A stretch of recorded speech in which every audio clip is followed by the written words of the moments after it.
23장 23절부터 25절까지 우리 한 목소리로 함께 읽도록 합니다. 그들이 큰 소리로 재촉하여 십자가에 못 박기를 구하니 그들의 소리가 이긴지라. 이에 빌라도가 그들이 구하는 대로 하기를 언도하고 그들이 요구하는 자 곧 밀란과 살인으로 말미암아 옥에 갇힌 자를 놓아주고 예수는 넘겨주어 그들의 뜻대로 하게 하니라. 아멘.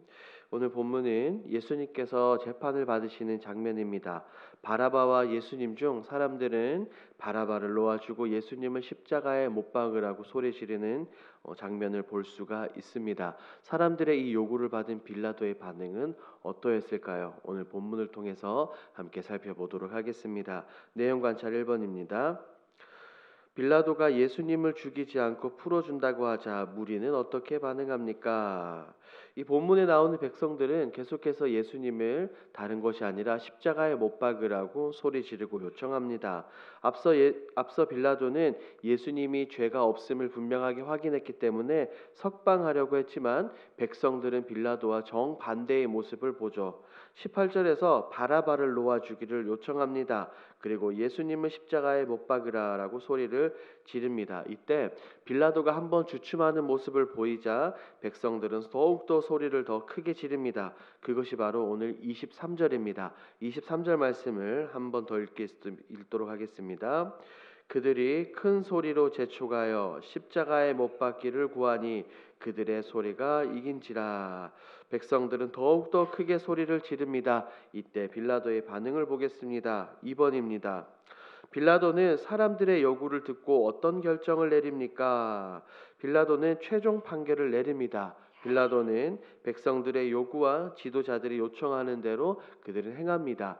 24절 하반절에 나오는 언도하다라는 단어가 있습니다. 이것이 바로 최종 판결을 내린다라는 뜻입니다.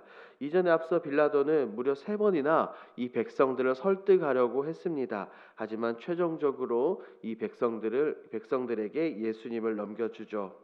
무리들이 요구하는 대로 바라바는 석방하고 예수님을 넘겨줍니다. 25절에서 성경은 바라바가 어떠한 사람인지 다시 한 번 더 분명하게 말하고 있습니다. 밀란과 살인으로 말미암아 옥에 갇힌 자.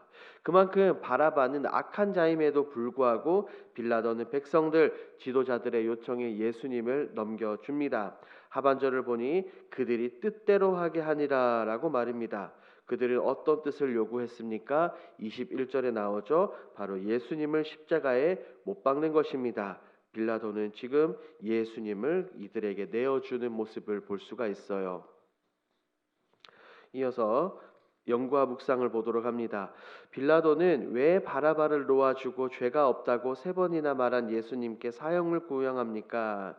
빌라도는 앞서 공의롭게 재판해야 될 위치에 있었습니다. 원래는 빌라도뿐 아니라 헤롯 역시 예수님의 무죄를 인정했죠. 그리고 공포를 했습니다. 하지만 빌라도는 백성들의 요구에 바라바를 놓아주고 예수님을 넘겨줍니다. 왜 그럴까요? 지금 빌라도는 사실보다 현재 자신이 누리고 있는 위치, 현재 자신이 가지고 있는 권위를 더 중요하게 생각을 했습니다. 어떻게 보면 자신이 지금 쌓아올린 이 자리, 권위를 누릴 수 있는 자리가 아까웠을 것입니다. 왜냐하면 지금의 자리에 있기까지는 분명히 백성들의 전폭적인 지지를 얻어야 하기 때문이지요. 그래서 이런 무리들의 집요한 요구에 결국 예수님을 넘겨줍니다. 너무나도 안타까운 모습을 볼 수가 있어요. 빌라도는 한순간의 잘못된 선택으로 그의 이름이 굉장히 많은 사람들의 입에 오르락내리락 하게 됩니다. 사도신경으로 신앙을 고백할 때마다 빌라도의 이름이 언급됩니다. 그만큼 빌라도의 선택이 올바른 선택이 아니었음을 알 수 있습니다. 여기서 느낀 점으로 한번 가보겠습니다. 예수님의 무죄를 확신하고도 사람들의 집단적인 요구 때문에 잘못된 결정을 내린 빌라도를 보며 무엇을 느낍니까? 먼저 빌라도처럼 현재 나의 위치, 내가 가진 것에 집착하지 않아야 되겠다라고 생각을 합니다. 빌라도는 예수님이 분명히 무죄라는 사실을 알고 있었습니다. 하지만 자신의 위치, 권위 때문에 그리고 사람들의 요구 때문에 진리를 외면했죠. 올바른 선택을 하지 않았습니다. 마찬가지로 우리 역시 잃을 것이 있다라고 생각을 한다면 진리를 붙잡지 못할 수도 있습니다. 진리보다 더 중요한 것은 없습니다. 본문에서 빌라도는 진리 앞에서 진리를 선택하지 않고 자신의 안위를 선택했습니다.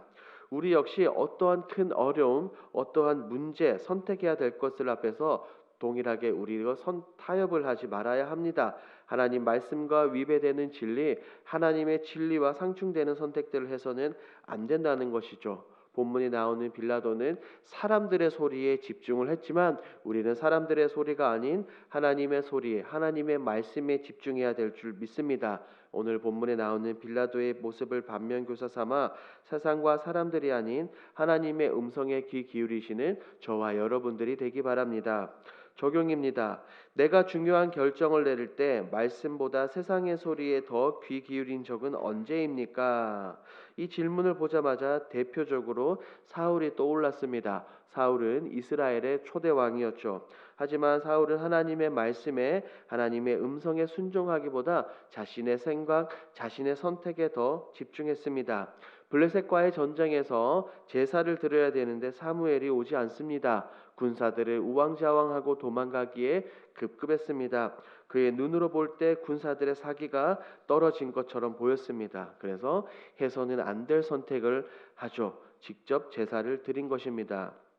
사울은 분명하게 진리를 알고 있었습니다. 자기가 아니라 사무엘이 제사를 집도해야 된다는 것을 말입니다. 하지만 사울은 그렇게 하지 않았습니다. 또한 구약에 나오는 솔로몬의 말년을 보면 알 수 있습니다. 솔로몬은 수많은 이방 여인들과 결혼하며 혼인하며 우상 숭배했습니다. 하나님께서 그에게 2번이나 찾아오셔서 경고해 주셨지만 하나님의 말씀에 음성에 귀 기울이지 않고 오히려 우상 숭배하고 세상의 것들을 더 사랑했던 솔로몬의 모습을 우리가 볼 수 있습니다.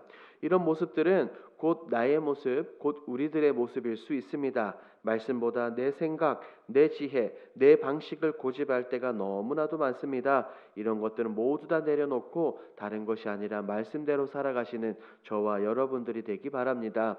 결단입니다. 하나님께서 기뻐하시는 바른 선택과 결정을 위한 판단력을 기르기 위해 무엇을 실천하겠습니까? 먼저는 잘 들어야 합니다. 여기서 잘 듣는다는 것은 빌라도처럼 세상과 사람들의 소리에 집중하고 잘 듣는 것이 아니라 하나님의 말씀을, 하나님의 음성을 잘 들어야 합니다. 구약의 사무엘은 이렇게 고백했죠.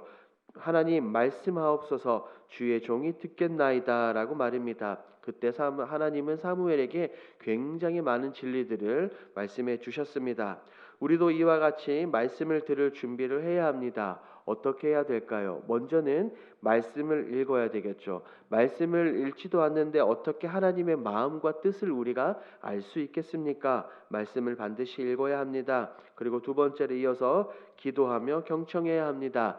말씀을 통해 하나님의 뜻을 알고 난 이후에 기도를 통해 더욱더 그것을 구체적으로 깨달아야 합니다. 이렇게 말씀과 기도를 통해 하나님의 뜻을 알고 하나님의 말씀대로 명령에 순종해야 될 줄 믿습니다. 이렇게 나아가시는 저와 여러분들이 되길 우리 주님의 이름으로 축복합니다. 아멘. 함께 기도하겠습니다. 첫 번째, 말씀을 통해 하나님의 뜻을 알아가게 하옵소서. 2번째, 오늘도 하나님의 음성에 더욱 귀 기울여 하나님께서 기뻐하시는 결정과 행동을 하게 하소서. 5월 집중 기도 제목입니다.